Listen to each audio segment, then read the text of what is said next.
Welcome to Secrets of Our Divine Life. I am Yarra Atlantica Miller, also known as Janet Miller, and I am so ready to share, learn, and marvel at all that is coming towards us as we unravel the secrets of our divine life. Do you ever wonder why there were so many mystery schools in ancient times? Why was everything suddenly so hush-hush? What is it that we are not meant to know about ourselves? How and when are we going to find out? There's so much coming out right now about who we really are as divine beings. We have started to open to some of the gifts that have been ours from the very beginning and were hidden by many different means. I am compiling guests that I feel will bring new and compelling information out about who we are. Knowledge is coming to the forefront and we are ready because it's time and we are ready for it.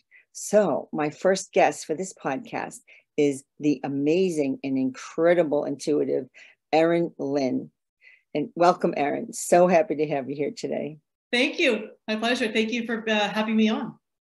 Yes, and Erin Lynn has been channeling galactic beings that are ready to be known, and her information is coming through the Akashic Records. Many of these galactic beings are our soul families or original families, and we are finding out where we are coming from and where our soul started. Erin's going to tell us about her beginnings and these undisclosed beings that are in the realms and reaches of our galaxy and universes that we have yet to be aware of. And these beings have been watching us and have stepped up to be seen. And some just want to meet Erin, and some are ready for humanity to recognize who they are. Why? Because we are proving to them that we are ready and eager to know them. So let's hear from Erin about how she opened to this new information that is coming through to her and how it all started. And Erin is sharing and uncovering our galactic heritage. The secrets of our divine lives are unfolding now, and we are committed to learning all about it. Welcome, Erin Lynn. Thank you. Thank you. So, Erin, I know that you are a natural intuitive, and you started with it as a young child. You kind of pushed it aside. Was it encouraged in your life when you were young? No, I mean, I think I didn't realize it right away. Mm-hmm. I just had some knowing, so I figured everyone else knew. But I think it's always been with me since my birth, but I didn't really recognize it. And then I certainly didn't really open myself up to it because it's not something that was spoken about, in my family. Nor was it something that's really encouraged in our society, right? You're considered, crazy or something like that if you talk to other beings. So right. It was never something that I set out to do. And to be honest, if you'd said, 5 years ago, I'd be doing this and sitting here talking to you about this, I would be like, what? Are you crazy? So it's a surprise to me as well, how this all unfolded. Yeah. So what was your first inkling that you were hearing things as a young person that was different than what others were learning? How did you get that not knowing that you were getting information that others weren't getting? Well, I would see ghosts. Okay. I would see that spirits and ghosts, and I would see shadow people. I feel at times there were some things, presences that were around me that were very nurturing and trying to, I think, protect or help in some way, even though I didn't fully understand at that time. And there were some that were a little more mischievous, maybe not in the nicest way, that are around me as well. A lot of strange happenings, experiences that were kind of unexplained phenomena had kind of happened in my life growing up. And it just kind of, it was, so I always knew something else was there. Obviously, it was obvious to me, but it wasn't something I really allowed myself to fully delve into. Mm-hmm, mm-hmm. Is there any particular incident that you remember that really struck you big when you were young? Like, what's going on here? Why is this happening?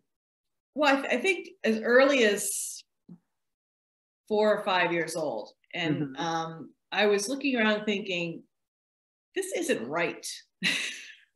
This isn't right. Why would I think society, I remember sitting like in kindergarten at the like recess area, the playground. Sure. And all the kids are playing around me and I'm sitting there by myself. I'm like, this isn't right. This is so wrong. And I don't know why. I mean, why would I think that? And it was just like, it wasn't, you know, and I felt I hated going through school. Not that I don't like to learn. I love to learn, but just how rigid everything was and how everything was set up in our system and in our society at large. It just felt so wrong to me. And it was actually, you know, quite depressing. And I really struggled for a long time, you know, well into my 20s and even 30s, with feeling just very depressed, and then also going like, and feeling guilty. So I'm like, well, you know, I could have a much worse life than I do. Yeah. You know, but it wasn't until, you know, much later in my life that I finally understood why I felt that way. I just assumed this was my one life, and this is, you know, why do I have this understanding and these feelings of, you know, the past being, you know, different. And anyway, so that's kind of what started it. That always stuck with me. And also another thing that stuck with me too is in my subconscious was, you know, it's just a game. In my mind, I always told myself it's just a game. That's amazing. So, it's kind of interesting as well. So it must have been like a little note to self. I guess, yeah, that was trying to lighten it up for you, because you're bringing that in. That's a very good thing to be saying to yourself, because I guess that kind of tipped you more into balance there when that would show up in your mind. Like, okay, that's a good thing to tell me. I needed to hear that right now. Thank you. I mean, I didn't understand the full context of that. Right, of course. Until later, but it was, you know, I was like, okay, it's just a game. For some reason, that's something that's ingrained in me, and when things get bad, it just says that. Wow, look at how ahead of you that you were then. And we're just hearing those words now. Yeah. That's all we hear now is, oh, it's, you know, take out your popcorn and just sit back and watch. And that gets to be a little old, but, you know, I don't totally believe we should be sitting back fully, but yet it's good to look at it and kind of you step back and look at the big overview. What is going on here? But these are part of the secrets of our divine life that I think we're ready to find out about. So with you being the natural intuitive, you had psychic abilities. Obviously, these showed up. You said you see ghosts. You saw all that kind of thing going on. When did this really start to come forth for you? How long ago did this all start to come forth for you, what you're doing right now? Oh, well, the Akashic record reading, because I'm an Akashic record reader and researcher, started about 4 years ago. And this was not something, I mean, I'd heard about the Akashic records. I've heard of it. I knew roughly what it was. But I was just pushed for some reason into doing this. And it was not my intention, nor was it like a dream of mine. If you'd said, you know, you'd be working as a professional psychic, I would be like, no way. So I was literally pushed in it by my guides, and I just went with it. And as soon as I opened myself up, I was taken to the record hall by my guides. They showed me my record. They opened it up. Then I started kind of reading, not well, but kind of reading for other people initially. And I just learned from there, and with practice got better. And really from day one, I started meeting these new beings, and new information started coming forward to me. And it was a surprise. And of course I doubted myself, and I was like, what is this? And I, you know, all that stuff. So it just kept coming. It hasn't stopped. Wow. I mean, that would be something to doubt. Like, what, am I making this up? But how can you make that up? You know, I remember doubting myself as a healer and seeing all these things that the people were like showing me in their lives. And I would just get pictures and stories. And I'd think, wow, this is like not real, is it? But it was. When I never held back. Like, you didn't hold back, obviously, right, in your readings? No, I just kept going. And I said, well, we'll follow this trail and see what happens. I'm not that creative. I mean, I'm a creative woman, but I'm not like that creative. I'm not certain. Right. I mean, nobody could. Yes. I mean, somehow you had to get this information, and it's so true. It's so true. Same with me when I was doing the healing work, and when I do healing work, and I get these stories, it's like, am I making this up? But I can't say that because I chose never to not tell people what I got. So when I tell them, they're like, oh my gosh, that's a connection. Is that what happened to you? The same thing? Yes, I mean, as an Akashic record reader, I'm researching into someone's soul record, getting information about their origins, what their home world is, and a bunch of other stuff as well. And then, revealing to them what I found. And so I get feedback, yes, that makes sense, or no, it doesn't, or, what have you. And when I started kind of getting these new beings, and I was describing what I was seeing there, what they look like sometimes, over many different beings, I've been like, I've seen that before. Really? So, yeah. Oh yeah, I get that somewhat frequently. That's interesting. So that's like, I'm like, okay, good. And they'll be like, yes, yes. Or, that totally makes sense. And sometimes it's like in their subconscious, it's like, it's holding it in their soul memory. So like when I actually say the words, it's like comes rushing back to them and they're like, oh my gosh, yes, yes. Wow. So this happens time and time again. Yes, I know. Well, I had a reading with you myself, which was absolutely phenomenal. And I can tell people that are listening that I am a Carmelite. Is that the right word? Camilleite. And that is, I work with Archangel Chamuel. And I've had my beginning foundation was to learn through Archangel Chamuel. And then from there, I was given, I don't know how, did I pick the job of a blueprint technician? You picked how? Yes, I pick it. So we pick a job, and there's a lot of different kind of blueprinters, which will be fun to talk about in a little bit. And a blueprinter souls come through to do different jobs on different planets, right? And there's technicians, and there's creators, and there's other groups of blueprinters. What else was there? Oh, there's originators, designers, coordinators, translators, deliverers, changers. There's about 7 subgroups. Wow. And that's a specific job. That's like the area that they worked in at Soul. And that's pretty exciting because, I do work that's kind of like readings that I call it my divine design mapping, but technically it's like the mapping or blueprint of your life as your soul contract come through your birth name. So you're telling us through our galactic heritage that you get these amazing downloads, that you know that we are these new, no one ever heard of that word before. No, I never heard of a blueprint technician or a blueprint, creator or those things. How did you get those words? Well, a blueprinter, and the blueprint, originators, designers, technicians, translators, deliverers, and changers, those subgroups were known by Akashic record readers. So I did not create or, okay. I wasn't aware of that. Yeah, the only blueprinter subgroup that I discovered was a blueprint coordinators. That's the only one. So this is a known thing with Akashic record readers. There are a lot of blueprinter souls of various types on Earth. Okay. And why they're called blueprinters is they were souls that or starseed souls. They had origins in another planet, and they decided to take on a job, a very specific job to create the Earth realm. So blueprinters have been coming here since the beginning, and depending on what type of blueprinter you are, just depends on the frequency of incarnations. So, but generally, most blueprinters will have many lifetimes here, and obviously they've been here since the beginning, and they had a part in creating this realm. Yeah. So most Akashic record readers, so we were told that the home world is obscured. The soul group of origination is obscured for blueprinters. Right. So we just come in as a blueprint XYZ, right? Whatever kind. But for me, and I was like, okay, but for some reason, 98% of the time, I can get the home world. They tell me that, and it's secondary. But traditionally, when a soul is here as a blueprinter, that is their focus when they're here. And it's just like a job. And so when this job is over, they move on to the next thing.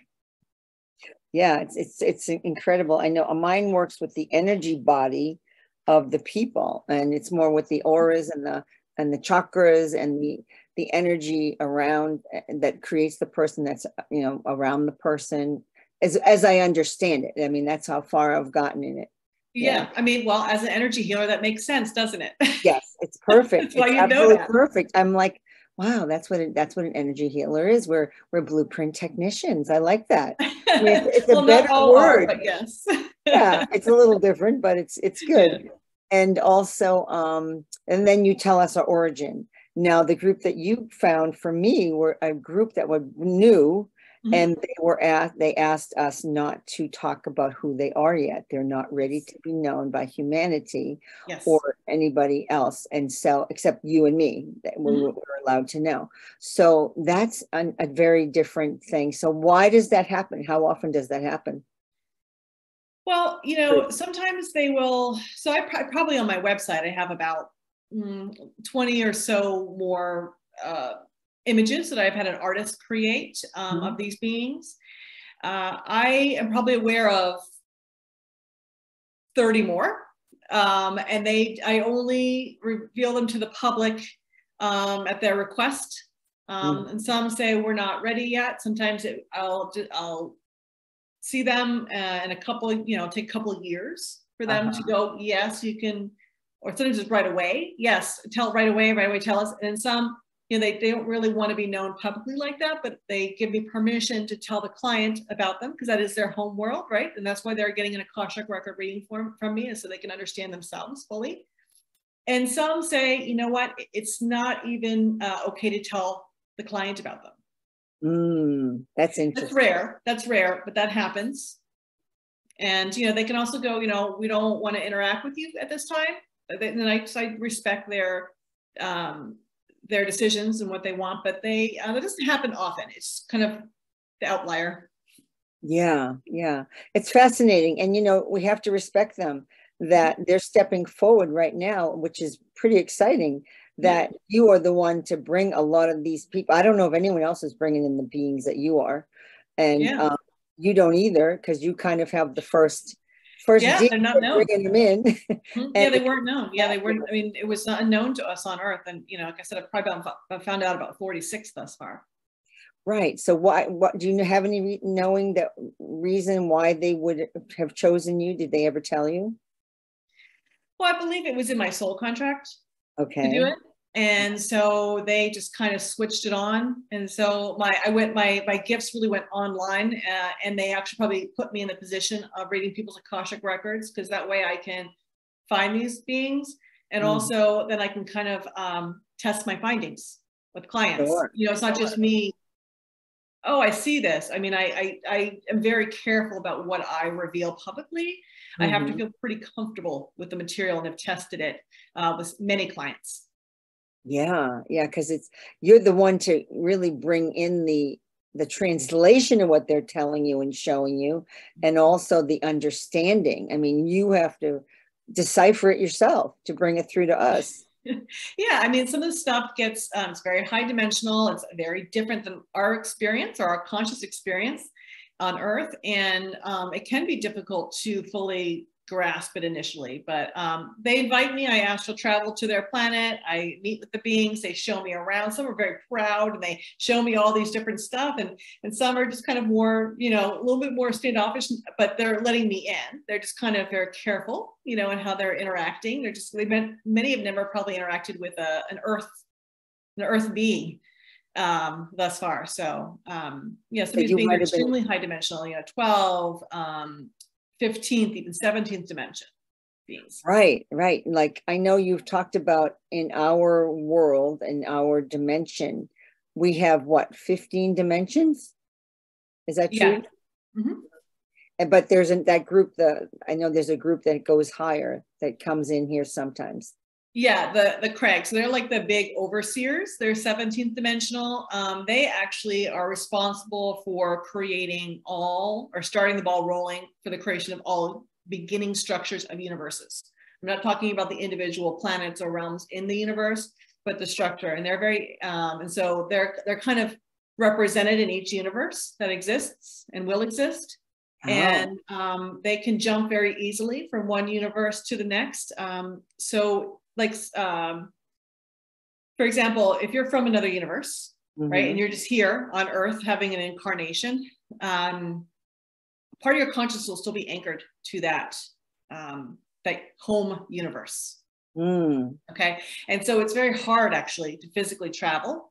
from one universe to the next. It's possible, but you kind of are like split. Your consciousness gets split because you're always going to be anchored somewhat to your home universe. Okay. But the Cranks don't have that problem. They can keep their entire consciousness however they want and jump from one to the other. So they're big. They can just create portals in the air and go wherever they want. Wow. Do we have a picture of the Craigs? Do you have a picture on I that? do on my website, yeah. You have one you can describe about what they look like? Oh, well, they're giant beings. They're, I don't know, 20 plus feet tall. They are non-physical, like a yellow gold, almost like what's behind me. Right. They're very kind of a simple humanoid shape, large eyes. They also, that's how when they show their physical is for, but it's still like see-through. They also can kind of fly around as like gold, yellow gold orbs, balls of light, and they can just go and they'll go, okay, we'll cut a hole in anywhere, and then you just go in and they create a portal wherever they want. Wow. And they just show me them jumping from one universe to the next. It's just something they can do. And so they're very, because they're very high level in how they created our universes, they tend to just have very few representatives or star seeds incarnated on Earth, kind of just overseeing. They're living life in various parts of the world, and they're just overseeing, and they send information back unconsciously to the Craigs. Beautiful, beautiful. And so who have been, do you have a favorite group that you brought through? I mean, it's probably unfair to ask, and they got to go, who is it? Who is it? I love them all equally. Of course you do. Well, which ones would you find most fascinating? I mean, the Craigs obviously sound fascinating. Yeah, I mean, they're all fascinating in their own way because it's all so different, right, from us, and just what they can do and is amazing. I know we have, go ahead. I'm sorry? The Anacoles. Oh, the Locos? Yeah. And Locos. I can't say the word right. In Locos, yes. They're masters of what? Manifestation and crystal technology, I see. Yes. Yes. Okay. So they are, well, they're very old. They're a 12th dimensional race. But they haven't always been there. They've ascended much like Earth has. But it's happened way in the past, probably before Earth was even created. So they're way far advanced in their ascension. And they at one time were very oppressed, and they had other beings that were living there and oppressed them. And so they've since moved past that. But they live in like, it's a very jungly, natural environment. Their planet is very beautiful. They're about 8 or 9 feet tall. They are more solitary. Okay. You know, they're quick, or they're not very quick. They kind of like hold back. They are very kind of careful about who they approach, but they're very benevolent, kind beings. And so they're excellent manifestors, something they excel at. And also they are experts at using like these, this high level crystal technology. And it's kind of even something that it's so advanced that I can't fully comprehend it myself. But they're very multidimensional, even in their, I mean, we are as well, but they're very multidimensional, even in an incarnation on their home planet. And a dimension of them will often be caretaking or protecting very important crystals that are often deep in the Earth or other planets. And that's their job. That's what they do, a lot of them. Really? Yeah, it's pretty interesting. And again, it's like I'm just scratching the surface as far as what they do. But, you know, their energies, because I'm explaining to my clients that come from there, the energies that these beings bring forth, right? Because that's kind of more important because I can relate to that, you know, versus saying, oh, they have this crystal technology. They're like, okay, well, I can't relate to that super well, but they can relate to the energies. So is there a lot of us on Earth that have come from this group? No, they're not a super common group. They really would come here if they also have another delineation. They're not really blueprinters. I haven't seen one that's a blueprinter yet. They will be like, if they're with another group that they incarnate on a lot, and that group comes here, and they may go, okay, I'll come here on behalf of my other group. But this is not a group that is really interested in kind of reliving trauma and oppression, Right, and all right. stuff. They're kind of like, you know, unless they really feel like they want to, but there's not many of that. I don't blame them. Yeah, you're like, I've been through this already. I mean, this is exactly what we're going through now. Like, you know, they went through an oppressed group taking over their world, and we're going through it right now ourselves. Yeah, yeah. So a lot of them are not so interested in that. But they are interested in getting information. So they may have a representative come in and send information back. Again, this is all done unconsciously. Right, right. Just like, you know, someone's just living their life, but they're just sending information back. So they're very interested in data, right? They like boots on the ground data. And this is how they get this a lot of times from certain starseeds that have come from that group and have agreed to take on that role. And you wouldn't know it. Like you'd have no idea. You'd have no idea you're doing that. Sure. Unless I read your Akashic record. Or an unconscious researcher. Yeah. Well, just like an observer and just sending back observations. Observer. Yes. Yes. Interesting. So when you say collect data, would they be like just listening to their thoughts and how they, you know, react to things? It's usually happening. They're kind of downloading. It's almost like you save it up and you download it when you're sleeping, usually. Ah, okay. That's interesting, because I was curious how you could understand that works. Yeah, that's fascinating. That's fascinating. So who else have we got here? The COFOs. I know there's another group, the COFO, that are kind of newer that that'd be fun to know about. Yeah. Yeah, and the COFO 6 that are on the site. So this was a group, I was just kind of doing my own research. And sometimes I just think about questions, and I just said, you know, there are certain people that really feel a soul urge, it seems like, to drastically change their appearance. You know, like people who get like, you know, they change their appearance to be of a cat, or, you know, they tattoo their faces in a certain way, or, you know, there's people who really want to continue like to drastically change their appearance. Like color your hair multicolors or something, you know, different. It seems more than just hair. Okay, so is it like hair? Yeah, it seems like it's like the physical being they want to change. Oh. And I said, is there a group that just seems like such a soul urge for someone to do that, right, in a lifetime?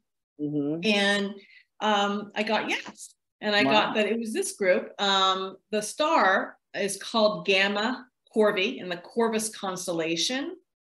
And their name for their planet is COFO. That's what they call themselves, COFO.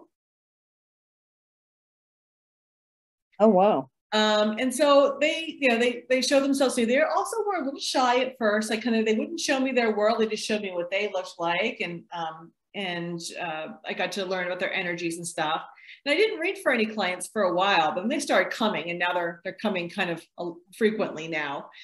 But the COFOs are a race of beings. Now they do look reptilian, and I know that's a bad word, but there are many reptilian races. Yeah. I'm not denying that there aren't negative reptilian races. They certainly are. The COFOs are not one of them. They are a benevolent group. Well, I've heard there are benevolent reptilians. Yes. They've got the bad rep completely, and they're not all the bad guys. No. So, and there are beings that are not reptilian at all and are negative. So it's not like a one size. There you go. Sure. So these are, you know, otherwise I would not interact with them if they were not a benevolent group. Got it. And really the best way I can describe what they look like, and when they show themselves to me, I almost sat back, and I don't know, Janet, if you ever watched that like 70s TV show called The Land of the Lost. Yes, I think I did. Yes. Do you remember the Sleestaks? They're the reptilian beings that lived in the caves that came out. They were the bad guys in the show. Guess I don't remember them. No. So any like 70s or early 80s babies or kids that watch Saturday morning shows probably will remember this. So they look very similar to that. And I believe that was a takeoff on them. However, the COFOs are good, like I said, and the Sleestaks were not in that show. Anyways, so the COFOs like to change their appearance drastically, not just color, but also shape. They can change it to everything they want, anything they want. And they do this for kind of self-expression, to express themselves. even though they have this ability, they still do stay in their neutral, normal, whatever you want to call it, shape most of the time. But they do live in cave-like dwellings. Again, I have a picture of them on the website, but yeah, we'll have it up. I'm going to show it. Yes, we'll show it. And yes. So clients that have COFO as their home world will often have many lifetimes where they've been either disfigured, maybe they had a birth defect, maybe they were very like beautiful people, maybe they were like really considered very ugly for the time, whatever. And it's like, it's a lot of multiple lifetimes where they've had these kind of experiences. Oh, interesting. So it's interesting. Now, what about genders? What are they for genders? Well, there are male and female COFOs. Okay, there. That's what I was there are a few androgynous races, but not that many that I've seen thus far. Because I was, when you keep saying COFO, I keep thinking, what about the transgender thing going on in our world right now? Is that connected? well, COFO souls are actually pretty rare. They're about 1 in a million. Wow. So they're not that common. So I don't think they're solely responsible for it. Although no, I'm not meaning that they are, but I'm curious if they, if those beings, when you've interacted with COFO humans that are unconsciously COFO from COFO. Yeah, I haven't read for in this lifetime transgender COFO client thus far. No, I'm just curious if that would come up. A lot of them have accidents where they have scars as a result, or they're very beautiful, or so it's very interesting, or they have like some sort of physical deformity oftentimes. It can even be on the body that kind of bugs them, and they have to deal with it and deal with life with that. So this is a human you're talking about, a human who is found out they're a COFO. Yeah, and then in this lifetime, they're experiencing these issues oftentimes. Wow. Well, that's fascinating. Yeah. That is fascinating. It's just amazing how much we carry these ancestral kind of wounds or things that have or traumas or whatever you want to call them into our present day. It's never ending till we heal them, right? Yeah. Well, this thing isn't really something that needs to be healed, because this is just a soul urge for the COFO soul to come and experience it. They're testing it in a lower dimensional place. And what does that mean here? So it's not a trauma.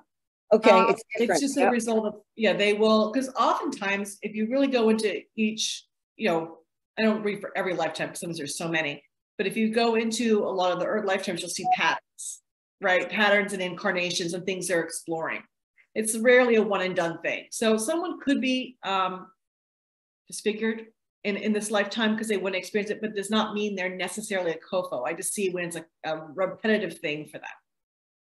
Sure. Well, you see that there is a kind of a pattern, as you say, and a connection when you do read for beings that are connected to the COFOs. You can see that there is that part, that soul urge is apparent. Yeah, it is. And we carry these energies. So, you care. That's why it's so important to understand why you are, maybe why you feel a certain way about things, why you're in the life you are in currently. A lot of that can be explained by knowing where your soul originated, because even if you don't go back, and you've been back for a long, long time, and you're just kind of incarnating on all these different places, you're still carrying that energy with you, and it's still a huge part of who you are. Oh yeah, absolutely. Yeah, that's incredible. I mean, that is it's a knowing. It's almost, I think, does that give people like some peace when they get that information? Oh yeah, they're like, oh my gosh, that's why. They're like, oh. So it's, I mean, and I give a lot more information too. I get pretty nuanced as well, even in this current lifetime for the clients. But it's, I mean, it's very healing in a way.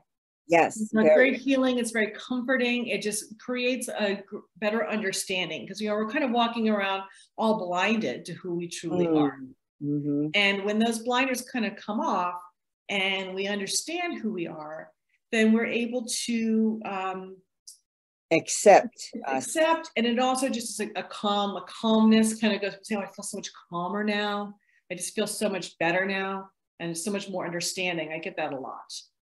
Yeah, it's almost like you come into alignment with what you are meant to be doing in this life. Like it gives you kind of like you're part of your purpose. This is why you came here, to experience this. Not all people are here to, you know, do something specific, but yet this is their, well, they are, everyone's here to do something, I guess, specific. That's the wrong way to say it. Or not the correct way. We're all here for a reason. We all have a part to play. We're all like this interlocking, like jigsaw puzzle, right? Yeah, we're all puzzle pieces that keep connecting in ways like, yeah. So that's a great question, almost to lead into with, when these beings started showing up. Have you seen any kind of pattern? Like when the first group showed up, what were they like versus have they progressed in any kind of a pattern, or is there anything particular you see from the groups that have decided to show themselves to you? Like, well, the first 8 that came forward to me of new ones, they're pretty important in our universe. So I think that was a good baseline for me. Okay, cool. As far as patterns, so I might read for one or meet one, and then all of a sudden I'll get clients for that group, right? Or that particular soul group. Yeah. And then all of a sudden more clients will come. It'll be more new ones that are known, and I go to figure them out. And oftentimes they're the friends. They are planets that work with the planets I already just found out about. And so they're like, I guess I'll just like, hey, it's okay. You can talk to Erin. I don't know what that is, but it's like, you know, I'll see that pattern where it's like they're compatriots, or they're people that other groups that they either are close to in proximity in this, you know, and location wise, as far as physical location, or just beings that they work with a lot. Wow, that's amazing. And that makes so much sense. And so they obviously feel we're ready to meet them in so many ways. And why do you think that they show themselves to us now? Through you, well, besides being through you, but why? I think they're ready to be known, right? I think we are entering into, we're entering in a new dimension, a new way of being, a higher dimension on this planet. They feel, I guess, there is enough interest and understanding about the possibility of other races out there, that it's okay.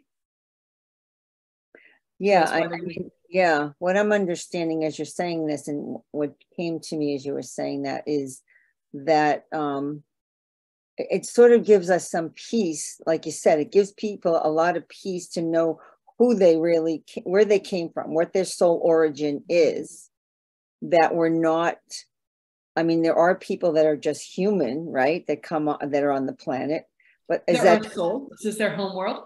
Yes, this is their home world. Majority.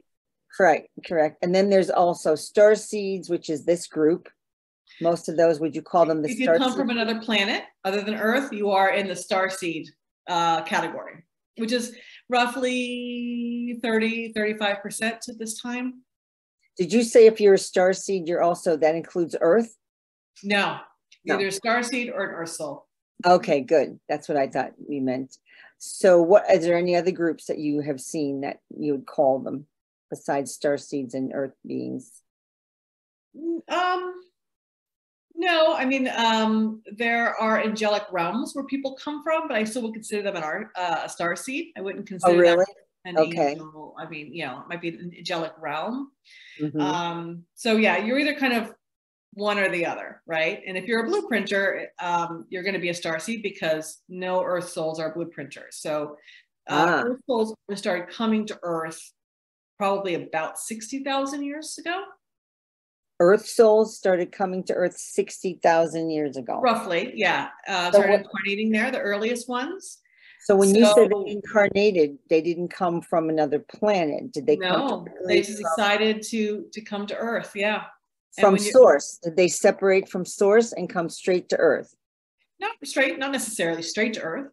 There's some training that goes into before they incarnate. Yeah. And they may take their time. There's no rush. It's like, okay, you did your training, now do it now. It's time's ticking.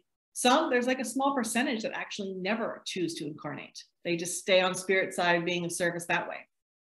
Interesting. It's small. Why would, and there's some that just incarnate very infrequently. They just, it's their choice. It's like, just here and there. And some just will keep going. Right. Well, it depends on how much you're eager to learn or experience or be of service. I have some very old souls here that come in from high dimensional places, and I'm like, why are you still doing this? Why are you still doing this? And they just say, I want to help. Yeah, that's beautiful. That's a beautiful thing to hear. And so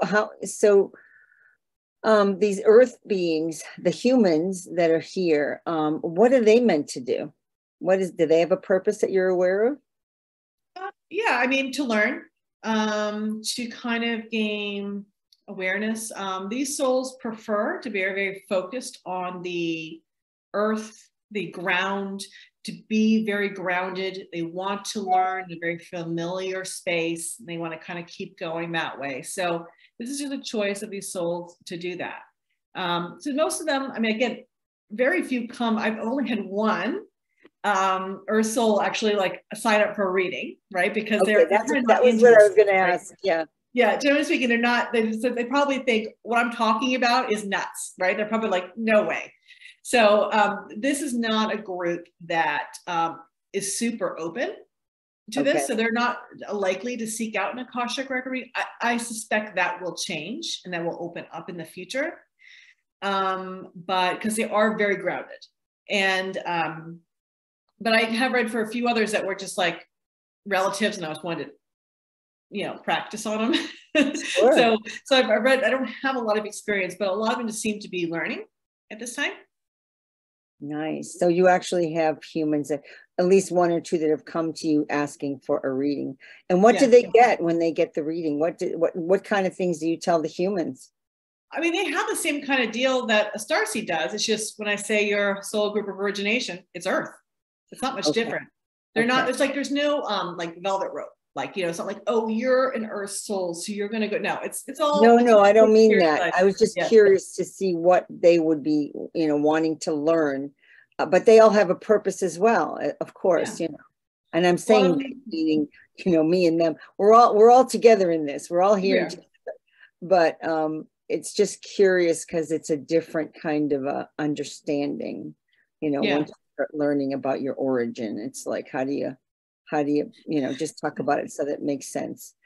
And there's no separation. They've always been on Earth, but they have, difficult lifetimes. They have fun lifetimes. They have, either learning. They have purposes. They have purposes. Of course, everyone has a purpose. Everyone does. Everyone does. Exactly.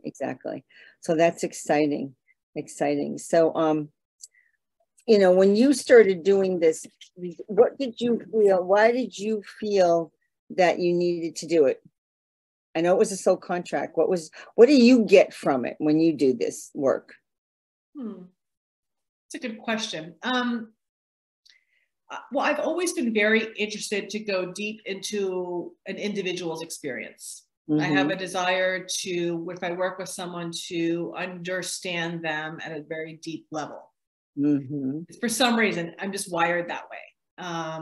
People say, well, we do quicker readings, like lighter or smaller readings. And I said, no, it's not worth it. You need to understand. I need to like give you, a proper reading. So that has always been very interesting to me. What makes people tick, what makes someone who they are, and the various experiences they've had in their life and how it's molded. It's always fascinated me. Right. So this is taking that on a very like macro level, right? So it's just making it even larger. So it's doing the same thing that I've always been interested in. So I think that drew me to it and doing this kind of work. I always felt like I had to help people, like I was supposed to help people in some way. I didn't know exactly how. So I feel like I'm helping people in this way. Sure. And I love to research. I'm a researcher, so this is just ticks all the boxes. Yes. And I didn't really talk about all the things where you came from, because you came from a research background. And I know that you actually worked in the psychiatric world. file. So I don't know if you want to bring that in. Does that help you with what you learn? And it probably helps you decipher things in a different way when you are connecting with these beings. It probably does. I mean, I can't articulate it, to be honest, how it No, helps. I understand that. But you just sort of have a knowing. You have a knowing, and it comes through in words that you can express, and it's a gift. It's a gift. Yeah, it's very interesting. And I know that on spirit side, I've worked with people when they've passed over, kind of talking about their experiences and integrating that into their being, and also helping them set up lifetimes. So I know that I've done that on spirit side, so that makes total sense too. So I've had to access the Akashic Records to do that work on spirit side. So I think I've had many lifetimes actually where I've worked extensively in the Akashic Records as well. Okay. So when you set up people, does that mean you help them set up their contracts and things that they wanted to learn? Okay. Okay.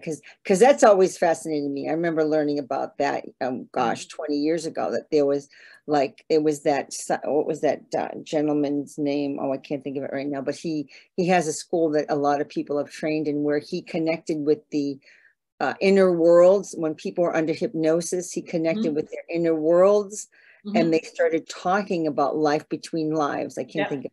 I should know it because my friend is part of that group, and it's out of my mind right now. But so lifetimes in between lifetimes, I've helped my lifetimes between lifetimes. I've helped people, or souls rather, figure out, design their what they're going to do, and also in that lifetime, and then also when they've ended an incarnation and gone to spirit side, I've helped them kind of assess it. So and I don't normally see a soul doing both.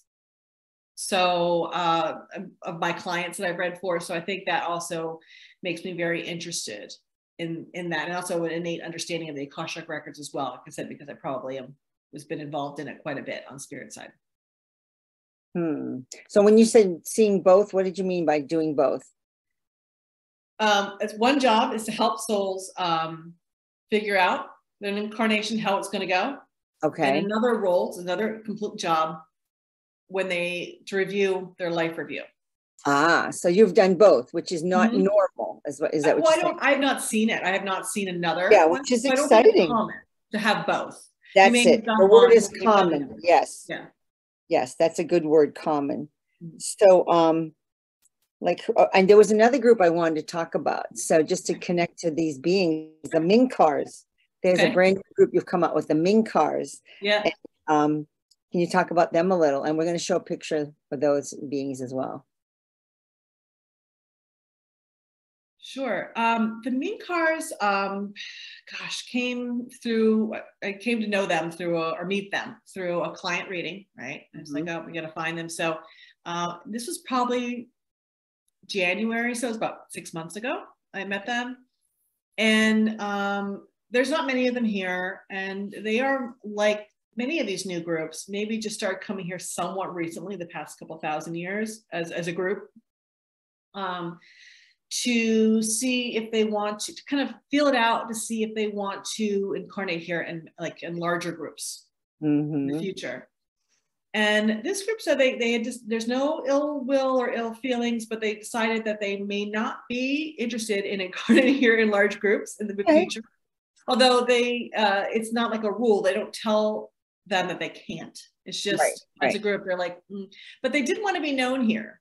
Nice. And they really wanted to be known. And again, they're not super common. Maybe 1 out of 300,000 souls will be from this place, have their origins here. They are also in the Corvus constellation. I think it's Epsilon Corvi is their star name. Minkar is the Arabic name of that planet, and that's how they prefer to be known as on Earth. And they live entirely underground. And they are, you see blue, kind of purpley blue, like kind of like my shirt and stuff. Yeah, they're very cool looking. They're very cool. They look. Yeah. They live entirely underground. They have this and they were like showing me everything. So it's like elaborate tunnel cities with all these different rooms and offshoots where there's different things going on. They have underground water. They have these crystal rooms you can sit in and kind of like regenerate, refresh yourself. They have meeting rooms. They were very excited. They just showed me all around, and were really, really interesting. But they're not an emotional species, right? They're kind of more just scientifically minded. So it doesn't mean that they're bad or they're very benevolent. It's just that they are, they just kind of look at data and they just process it without emotion. Mm-hmm. So I find that oftentimes when these main cars beings are here, they struggle with processing other people's emotions and how someone else might be thinking or feeling. It's just hard for them. And so there are other groups too that aren't particularly emotional. And so when they do come forth into a human body, they may really struggle with emotions, regulating their emotions, understanding emotions, and that kind of thing. So and the main cards are interested in a lot of different things. They're kind of like, they're very, their interests are very spread out and vast and wide. They'll be like, oh, look at that. Oh, look at that. Isn't that interesting? They're just kind of very curious in that regard. But they did want to be known on Earth. They were, they said, let's do a drawing, let's do it. So they were very pushy for that. I love that. And, it's so good for people to hear that this is where a lot of people come from. This is how they can be as a human. And it's because of some of this soul origin.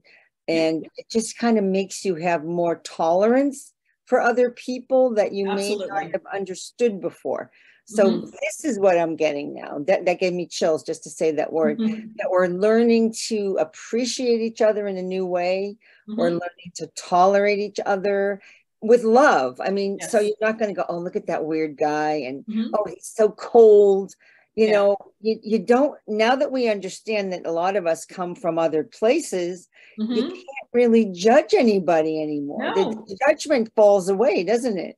Yeah, and not only do they come from different places and have all different energies, but they also are here to do different things and learn different things and experience different things. And so, we're all having our own experience and we're all just doing it together. Yeah, and that helps us so much as we move into a higher consciousness. I mean, this gives you even tangible evidence of how you can move into a higher consciousness when you accept these kind of beings into like reality, like, wow, they do exist. Like you said, many of these beings still live on these other planets, right? Oh, they're still existing. All the ones I spoke about are still in existence. Right. So these are not just tales of beings. These are real beings that are living now as we live here on our planet. And they're coming forth to show us so many differences that are so fine sometimes, that you're bringing these beautiful nuances that we're learning to appreciate from them. And then we can see it in ourselves. And then we can look and go, well, wow, now I can see that this person, like, I think we should all have our spouses, our partners, to have a reading with you. That we understand them so much better. Like, now I know why this doesn't always work together. We still butt heads over certain things, or, a friend and you can't get to this understanding of certain things. And you're like, okay, now I get it. It's because they're not really emotional about it because they don't have that emotion. That's not where they come from. Emotions are hard for them because it's not something that they are, it's foreign. So sometimes they're just learning, like they're here to Earth because we're an emotional species, right? So they're learning, sometimes they come here to learn emotional literacy. Yeah, exactly. And what does that mean to have emotions and stuff like that? So, it's pretty fascinating. That's a book right there, emotional literacy. Through the galactic community. Learning emotional, what is it? What did you just say? Emotional literacy. Literacy. Yeah, learning emotional literacy. Communities. On Earth. Coming to Earth. On Earth, yes. There you go. There's a book for you, Erin. So it's very interesting. And so sometimes really people feel really relieved when they come up from one of those planets that are not emotional. They're like, that's why. They're going to go, yes, that's why, because they think, what's wrong with me? Why don't I understand this? And I just say, that's because it's not how you are. Yeah. And so I hope their spouses, I think I'm going to get my spouse to do one with you. That's going to blow his mind totally. But, I think it's helpful. I Yeah, really do. And if they're willing, to have their mind blown a little, it's good. sure. Some people are ready and, some people are Yeah. sort of ready, and it's good. It's kind of like, I think we're all ready to be, sort of maybe shook up a little to learn new things. I mean, we're ready because our world is changing and shifting so much right now. And Yeah. we're seeing parts that we don't really like, but then Mhm. there's a lot of other parts that we're getting so much more understanding over, and that we can, learn to love and accept with that open heart energy that we're learning to step into and let go of the judgment. Yeah. And we lose so much of that on this planet. I mean, I think that's the worst part of what we go through. We judge each other so harshly Yeah. before and usually what you see in someone else is usually in ourselves. Do you find that? Yes. Yes. Mhm. Yes. Like I know I've said this in my other things. When I heard this before, you spot it, you got it. Yep. Spot it, you got it. That's very So good. Yeah. You spot it, you got it for sure. yeah. And in certain people, it's all by design. It's all controlled. Like who we marry, who we are important people in our lives. Maybe these certain people who are in our lives for short periods of times, but they're agitators Oh in yeah. our lifetime, and they may bring up stuff for us. This is all by design. Mm. So there's really no coincidences because we're all here to have an experience. Yeah. And we can appreciate our journey so much more, and the people who have triggered us through our journey so much more when you can see it through those kind of eyes that you're saying, seeing through those eyes of wow, they came in because I was told to learn this lesson. So they're the trigger to get that lesson to come forth because I'm not getting it yet. Yeah, or just to learn it, just Or to learn just to it. start you on the journey of learning it. Yeah. Yeah, or just be a part of it. It's a long time to learn a life lesson. It's not like it's not like a one and done thing. You So learn it true. from many different ways. So it's it's a long process. It's not, I would say it's not a marathon. Sorry, it's not a race. It's a marathon. It's not a sprint. So it's a marathon. This is, we learn it so completely and from every angle that it takes a long time. And there's no rush to learn it. It's like there's no time. I mean, time is a concept that we have. They don't really have a concept of time. Right. So, we think, oh, we have to, get it done by this time. Like in our society, it's like, got to be married by 30 and having kids or doing this, or, we have all these hard deadlines that we're supposed to live our lives by. But it could not be further from the truth when we're speaking at the soul level. You can do it as fast or as slow as you want to.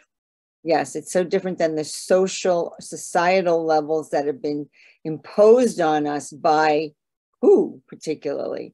That's the secret. Yeah. Who is the people that are exposing themselves right now to show us that world is the illusion, and this is the world that is the real world, the world that we're speaking of the soul contracts we come in to fulfill. This is the ancient secrets and knowledge that we're meant to learn. And this is what's unfolding right now. And you bringing this through to me is just priceless. It's priceless information. And so wonderful and so wonderful and so appreciated because you had the courage to do this. And of course, you have the curiosity, you have the courage, and you have the intellect to bring it through because it's not an easy concept. But you were given those gifts and you said, okay, I'm ready. I'll do it. Yeah. And it's just so beautiful. And we thank you so much for that because it's a huge job you took on, but it's also a very exciting one. You've gotten a lot of good things out of it. Oh yeah. And it's endlessly fascinating. Yeah. And I don't know where it's going to take me. It can just keep going. I'm always learning. I'm always learning stuff. Right. So what I have on the website is literally just a fraction of what I've been given, but I take my time and reveal it as appropriate when I have a good understanding of it. But yeah, it's amazing. Yes, I so understand that, and I so agree. So I look at you as like the galactic. Well, you're the galactic translator because you are. I call myself the PR lady. I'm the PR lady for the. You're the galactic PR lady. Yeah. That's cute too. I like that Yes, you are, because you're introducing us to each other. You're totally connecting us. I mean, you're the galactic networker. Let's put it that way. I guess so, yeah. Because you bring people together in ways that we never would have conceived, and yet look at the awakening we get from it, and look at all the knowing that we get, and the peace that it brings to us. And I hope people listening really feel that they've gotten something from it. And tell the people where they can find you, Erin, because your work is so profound. Oh, thank you. Well, I have an extensive blog. You can go down the rabbit holes if you want to learn more. It's Akashic-Records-Readings.com. You can also put in akashicrecord.net, and that will take you to the same place. And if you also feel you want to book a reading with me, you certainly can do that there as well. And I will highly recommend the readings. I will tell you what I learned with Erin is just incredible information, and there's so much to it.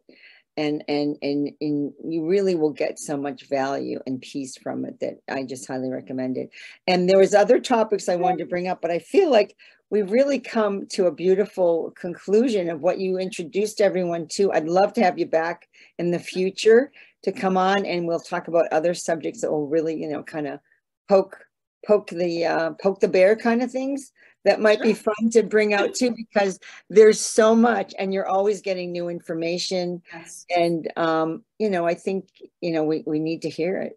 These are the secrets of the universe that we're meant to know now, and learn about ourselves, that is helping us become that amazing human that we're meant to be, and that amazing being that we're meant to be, this divine being of light. And I'm so grateful I'm on this journey with people like you, Erin, because it just makes it so exciting, and it's just it really is. We're all amazing. We're all so much more amazing than we even think we are in our wildest imaginations. And so that a lot of that gets revealed, through a very intensive, Akashic record reading. So again, thank you so much for having me on. I really appreciate it. And I'm glad to share my my knowledge with those who are interested.